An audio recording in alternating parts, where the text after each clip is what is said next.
Amen. Thank you, Lord Jesus. Isang mapagpalang hapon, mga minamahal na mga kapatid, sa mga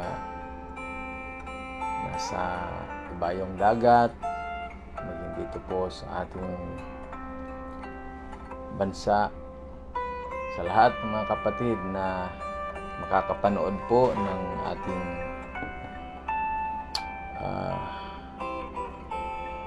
pag-aaral ng salita ng Diyos. Sumatin po ang biyaya at pagpapala ng ating Panginoon. Naway ingatan tayo saan man po tayo naroon.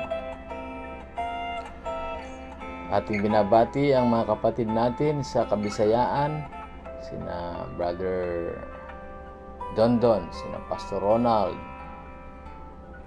sina Pastor Roger, Pastor Robert, at ang kanyang mga kamanggagawa. Lahat po ng mga sumusuporta sa ating ministeryo, sa pamamahayag, sa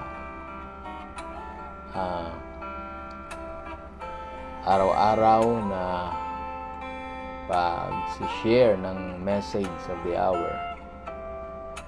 Sa lahat ng mga kapatid na nananalangin para sa ating mga ambush crusades, sumatin po lahat ang pagpapala. Sa lahat po ng mga nasa abroad, nawa ay pawiin ng Panginoon ang inyong mga kalungkutan, ang inyong pananabik sa inyong mahal sa buhay. Nawa ang Panginoon po ang siyang magpuno at punuin kayo ng kagalakan. Sina Brother Rudy, Sister Nelia, sina Brother Melvin Rigor, sina Sister Mary Ann Rigor. Amen. Sina Sister Beverlyn, Brother Raymond, sina Sister Babylin, sina Madam Babylin, pagpalain kayo ng Panginoon. At pagpaumanin po ninyo ng mga nakaraang Monday, hindi po tayo nakapagbahagi ng message, kadahilanan ay yun po yung araw na walang kuryente, walang signal, sa kadahilanan po ay dumaan sa atin ang malaking bagyo. Ngunit purihin ang Panginoon dahil iningatan tayo ng Diyos. At patuloy tayo sa paglilingkod sa Kanya sa ganitong paraan. At kami po dito sa Tarlac, Batang-Batang, ay nananabik muli sa inyong pagdalo sa ating taunan na pagtitipon. Panalangin po ninyo, mga minamahal na kapatid, na ang Panginoon ang siyang manguna. Bigyan tayo ng magandang lugar, bigyan tayo ng magandang panahon. Amen. Sa hindi po pagpapakatagal, mamaya ay muli tayo babati sa mga hahabol po ng ating pag-aaral. Ay babalikan natin sila para batiin. At ang mahalaga ngayon ay ang tayo ay mag-usap-usap patungkol sa mga salita ng Diyos. Sa Psalm 62 verse 1 to 8, nais ko pong kunin ang teksto na ito na kung saan ito din ang ginamit ng propeta ng Diyos sa mensahe niya na Shalom. Okay. Ang Shalom ay isang Hebrew word na ang ibig sabihin ay kapayapaan. Okay. Sa Psalm 62, 1 to 8, pagtiyagaan po natin na basahin at pakinggan ang mga salita ng Diyos. Sabi po, sa wikang Tagalog, sa Diyos lamang naghihintay ng tahimik ang aking kaluluwa. Sa Kanya galing ang aking kaligtasan. Siya lamang ang aking kanlungan at aking kaligtasan. Siya ang aking matayog na muog. Hindi ako lubhang makikilos. Hanggang kailan maghahaka kayo ng masama laban sa isang tao upang patayin siya ninyong lahat, na gaya ng pader na tumagilid o bakod na nabubuwal. Sila'y nagsisisangguni lamang upang ibagsak siya sa kanyang karilyagan. Sila'y natutuwa sa mga kasinungalingan. Sila'y nagsisibasbas ng kanilang bibig, ngunit nanganunumpa sa loob. Kaluluwa ko, maghintay kang tahimik sa Diyos lamang, sapagat ang aking pag-asa ay mula sa Kanya. Siya lamang ang aking malaking bato at ang aking kaligtasan. Siya'y aking matayog na muog, hindi ako makikilos. Nasa Diyos ang kaligtasan at ang aking kaluwalhatian, ang malaking bato na aking kalakasan, at ang kanlungan ko'y nasa Diyos. Magsitiwala kayo sa Kanya buong panahon. Kayong mga bayan, buksan ninyo ang inyong dibdib sa harap niya. Diyos ay kanlungan sa atin. Pagpalain po ng ating Panginoon ang kanyang mga salita. Gaya po ng aking nabanggit, ito ay message ni Brother Branham na pinangaral niya noong 1964. Napakatagal na po, no? 1964. At pinamagatan niya ito na Shalom. Kaya kapag tayo ay bumabati ng Shalom, ibig sabihin noon kapayapaan, kapayapaan. At sana sa pagkakataon na ito ay nasa kapayapaan ang ating puso, ang ating isip, ang ating pananampalataya. Sana nasa kapayapaan ang ating pamumuhay, bagamat hindi maiwasan na marami po tayong mga mabibigat na mga pinagdadaanan na problema.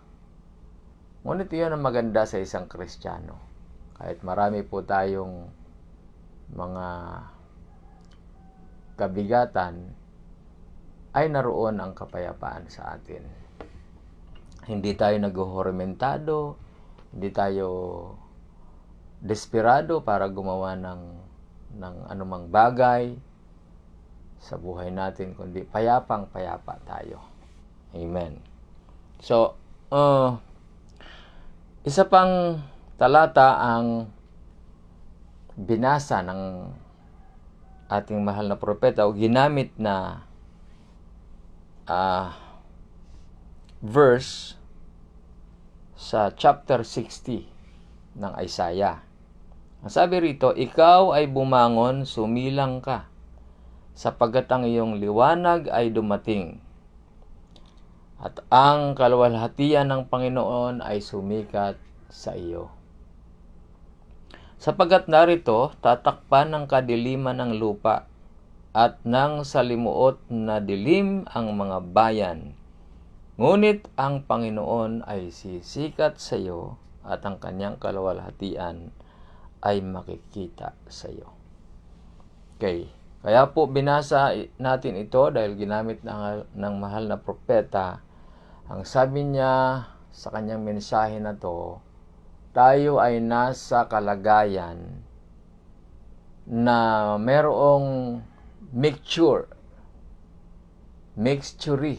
o naghahalo sa panahong ito ang dilim at liwanag. Gaya ng ating nabasa, behold, the darkness shall cover the earth, and gross darkness the people. Tatakpan daw po ng kadiliman ang lupa, isang masalimuot na kadiliman ang bayan. Ganon po ang kalagayan ng bansa na ito na ating kinabubuhayan. Bawat bansa, buong lupa, buong mundo ay merong masalimuot na kadiliman, natatakpan ng kadiliman, mga minamahal na kapatid.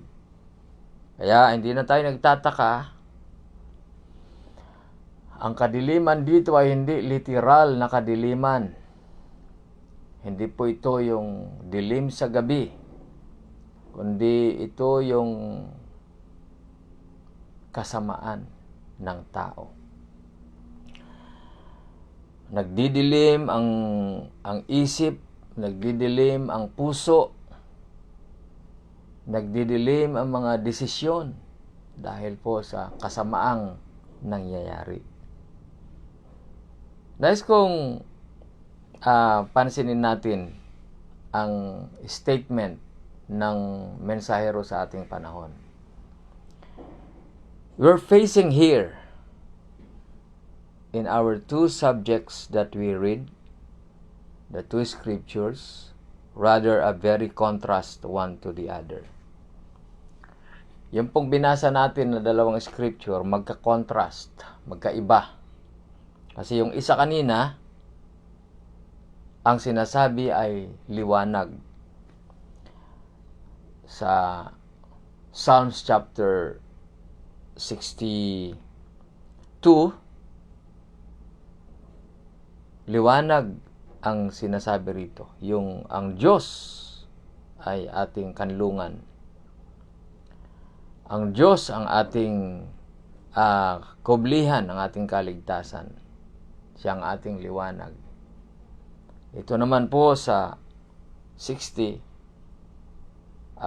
ng Isaiah, mayroong madilim na kadiliman na bumabalot daw po sa lupa. Kaya sabi ng mahal na propeta,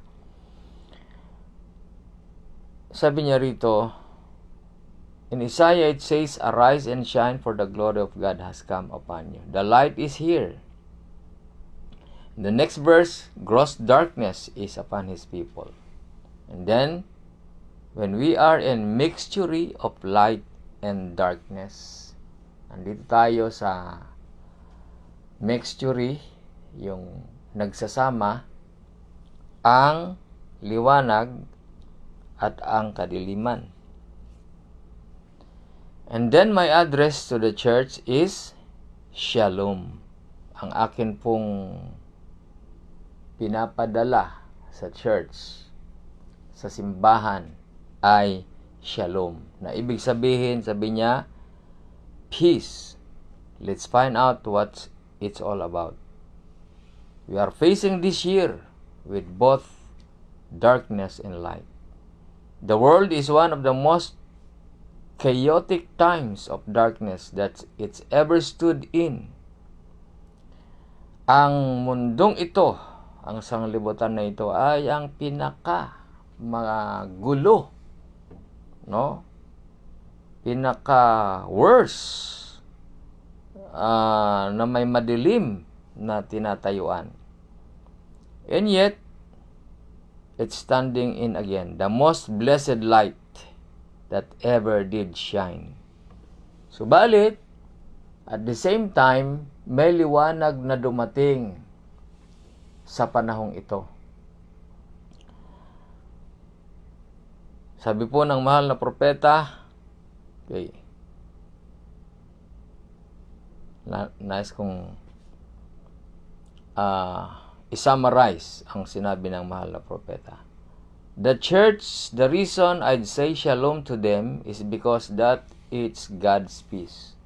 Kaya, kung sinasabi sa church, sa inyo, mga kapatid, ng shalom dahil merong kapayapaan sa gitna ng kadiliman.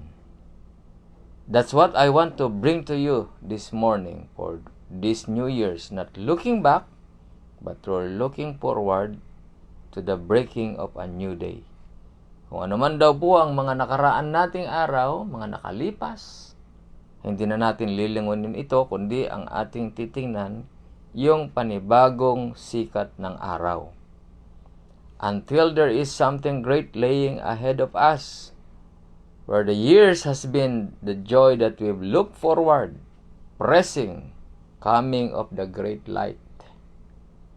Ang atin ngayon, inaasahan, hindi na yung nakaraang panahon natin na punong-puno ng mga kabiguan, kundi ang inaasahan natin yung pagdating ng dakilang liwanag. Sabi niya rito. Sabi niya,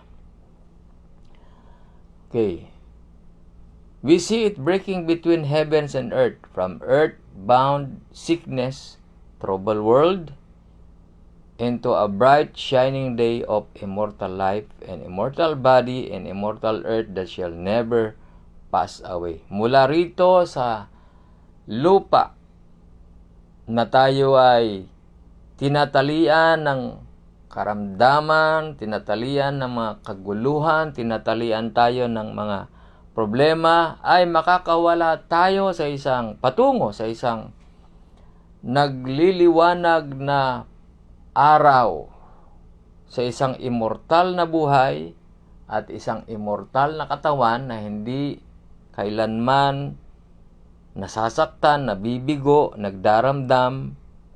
Amen. At ito hindi na mapaparam. Kaya sabi sa atin, it's shalom. Ito ang kapayapaan mula sa Diyos. Amen.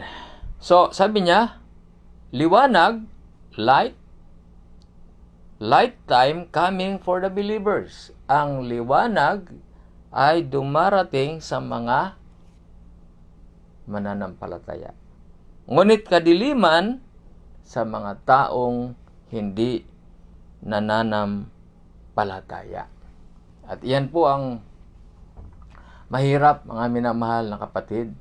Yung minsan akala mo mananampalataya pero parang nadidiliman. Parang madilim yung kanyang pamumuhay. Akala mo mananampalataya pero malabo ang kanyang mga desisyon. Ano? Balikan natin yung sinabi dito ng Psalms na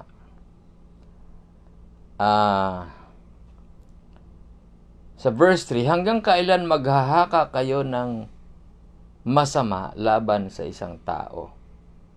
Sa wikang English, how long will you imagine mischief against a man?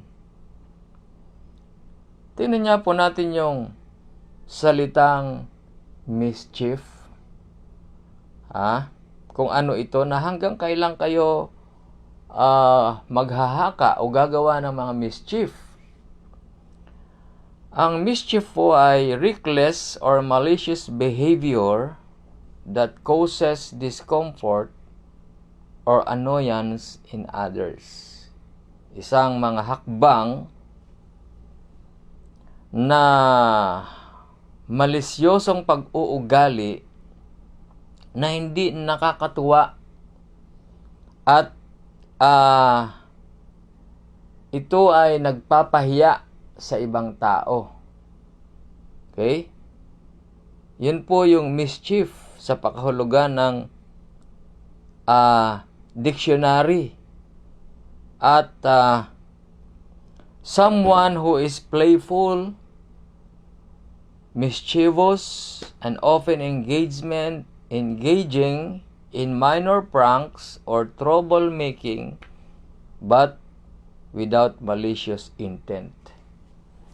Ang mischief din pala, minsan wala kang intention na mali, pero ito yung isang bagay na gumagawa ka ng mga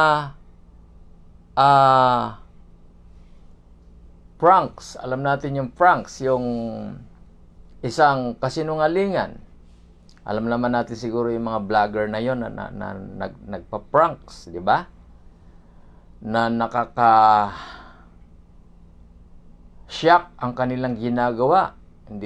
Minsan gagawa sila yung mga vloggers ngayon ng mga content na kunwari magsusuot ng mga nakakatakot na costume para i-pranks lamang yung kanilang kaibigan. Minsan niya kahit hindi nila kilala, pinaprank nila. Ito po yung ang ibig sabihin ng mischief. At dito ay natutuwa ang maraming tao sa ganitong mga gawa. Basahin natin yung verse 4. Sabi dito. Okay. Sila'y nagsisangguni. Okay. Sila'y nagsisangguni lamang upang ibagsak siya sa kanyang karilagan. Sila'y natutuwa sa mga kasinungalingan. Yung mga gumagawa ng pranks na yan, na mga vloggers, natutuwa sila sa kasinungalingan. Sila'y nagsisilabas ng kanilang bibig o nagsisibasbas ng kanilang bibig, ngunit nanganunumpa sa loob nila. They bless with their mouth. Sasabihin nila, God bless you, brother. God bless you, sister. They bless with their mouth. But inside, inwardly, ay kinakars nila ang kanilang kapwa. Ganon katindi mag-pretend ang mundong ito, kaya nahahalo, akala mo nasa liwanag, pero nasa kadiliman. May mixture na nangyayari sa puso at isip ng tao. Hindi pa siya totally nakakalabas sa liwanag.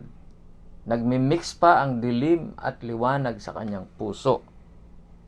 Meron bang ganon, mga kapatid?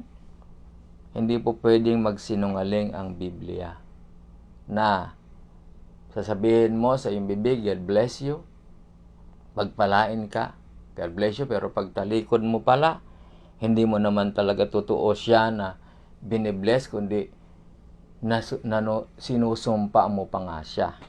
So, ganon ang kalagayan ng ating panahon. At sana, wala po sinuman sa mga kapatiran ang gumagawa ng ganito, na natutuwa sila sa mga kasinungalingan. Tingnan niyo po, mga minamahal na kapatid,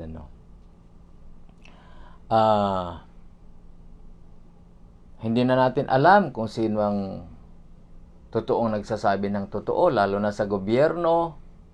Itong kaguluhan, itong rally, kabi-kabila, iba-ibang grupo, nagrarally laban sa mga nakaupong presidente. At kung minsan, mga kapatid, kung wala tayo sa Panginoon, kung hindi nagliliwanag ang Panginoon dito sa ating isip at puso, pati tayo, marahil baka nandoon tayo nakikisalamuha sa mga sumisigaw para sa kaliwanagan, no? Marahil nandoon din tayo sumisigaw ng Marcos resign. Marahil nandoon din tayo sa may mga slogan na transparency, no? Ngunit salamat sa Diyos dahil sumilang na sa atin ang liwanag. Hindi na natin pinagtatalunan bilang mga magkakapatid ang mga nangyayari na ito sa gobyerno, dahil ito po ay nakahula na ang mundong ito, this world is falling apart. Ang tanging pag-asa natin, manatili tayo sa liwanag. Pansinin natin yung word na mischief. Psalms 119:150, they draw nigh that follow after mischief. They are far from the law. Yung mga naniniwala sa mischief, malayo na daw po sila sa kautusan ng Diyos. Silang nagsisisunod sa kasamaan, ay nagsisilapit, sila'y malayo sa iyong kautusan. Kaya wag tayong natutuwa sa mga frank na yan na kuminsan pina-follow pa ng mga iba yung mga page ng mga vlogger na walang katuturan. Mag-follow tayo doon sa mga taong meron tayong mapupulot sa salita ng Diyos, mga kapatid.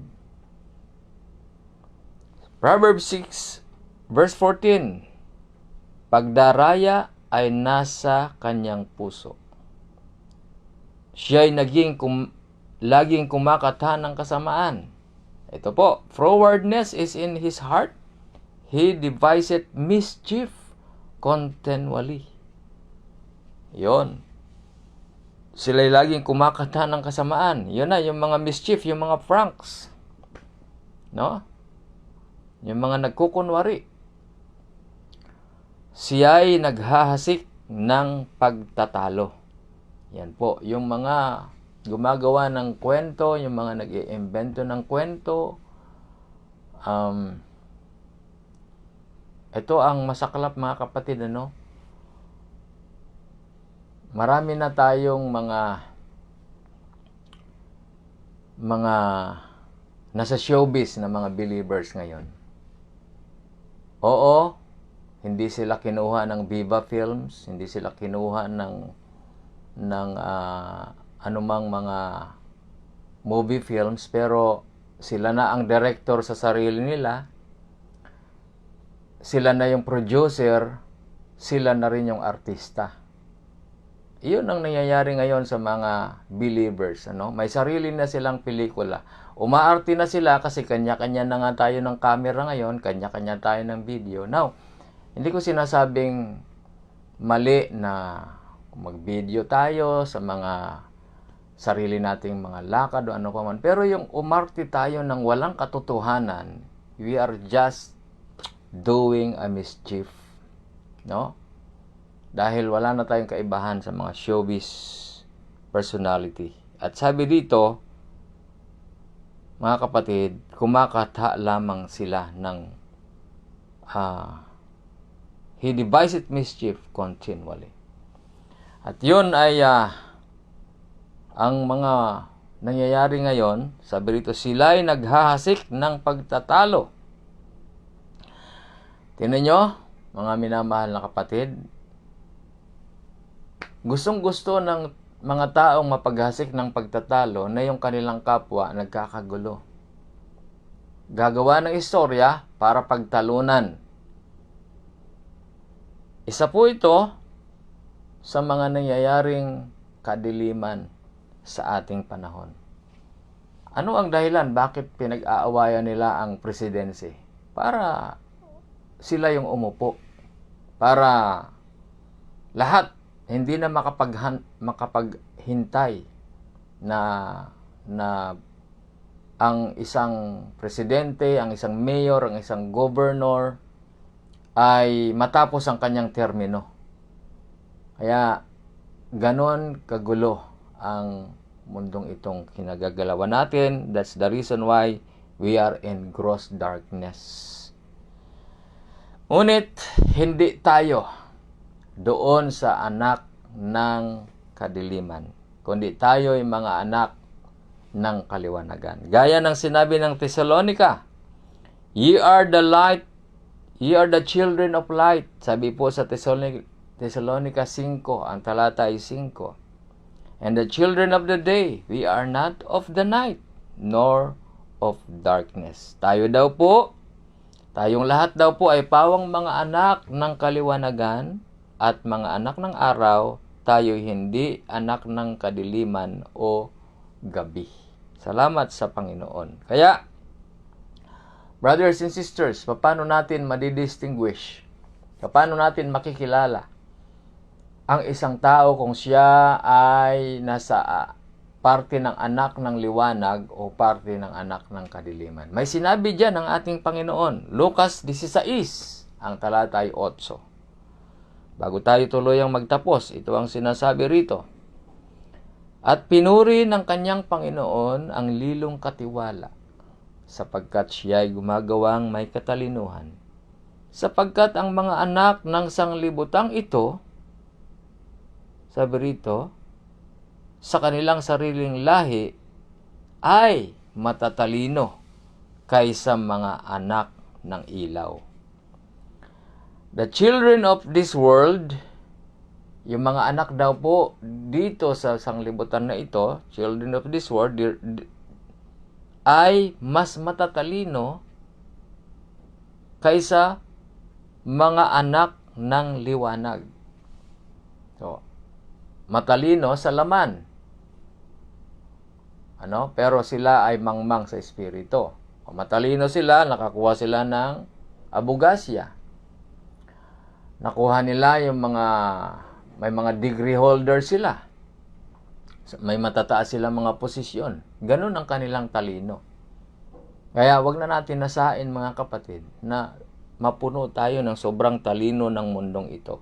Ang nasain natin, katalinuhan galing sa Diyos. Dahil ang palatandaan na sila'y anak ng kadiliman, kapag sila ay mas matalino kaysa anak ng ilaw.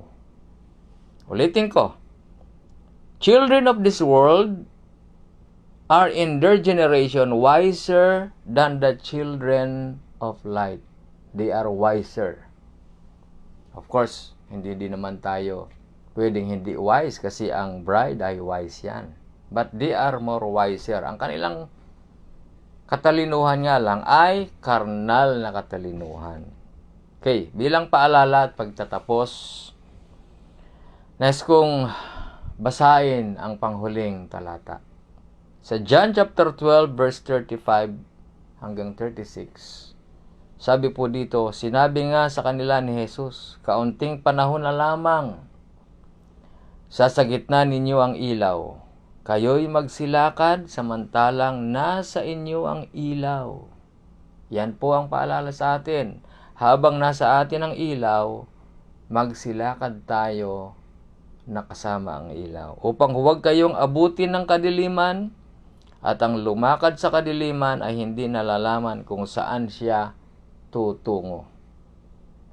Samantalang nasa inyo ang ilaw, magsisampalataya kayo sa ilaw upang huwag kayong maging mga anak, upang kayo'y maging mga anak ng ilaw. Ang mga bagay na ito'y sinalita ni Jesus at siya'y umalis at nagtago sa kanila.